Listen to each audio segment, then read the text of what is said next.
چارسدہ کے علاقہ سردریاب میں فلاحی تنظیم helping hand for relief and development کی جانب سے آرپن سپورٹ پروگرام کے تحت تنظیم کی فیلڈ ہسپتال میں سیلاب سے متاثرہ 100 یتیم بچوں کا مفت طبی معائنہ کیا گیا۔ طبی معائنے میں ہیپاٹائٹس اور دیگر موذی امراض کے لیے بچوں کے خون کا ٹیسٹ کرایا گیا۔ خون میں پائے گئے چھوٹے بڑے امراض کے مطابق بچوں کو فوری طبی سہولت اور گھر کے استعمال کے لیے مفت ادویات فراہم کی گئی۔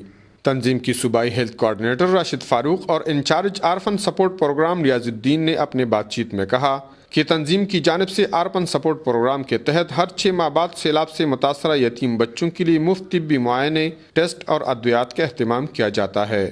انہوں نے کہا کہ اس پروگرام میں بچوں کو ہر قسم کی تعاون حاصل ہوتی ہے، جس میں سماجی، معاشی، تعلیم اور صحت پر خصوصی توجہ دی جاتی ہے۔ انہوں نے کہا کہ اس پروگرام میں وہ یتیم بچے شامل ہوتے ہیں جس کی 10 سال تک تعلیمی کفالت بھی تنظیم کی جانب سے ہو رہی ہے۔ آخر میں تمام بچوں کو گھریلو زندگی میں اپنے ماحول اور جسم کی صفائی کے بارے مکمل آگاہی دی گئی۔ کفایت اللہ، اے نیوز، چارسدہ۔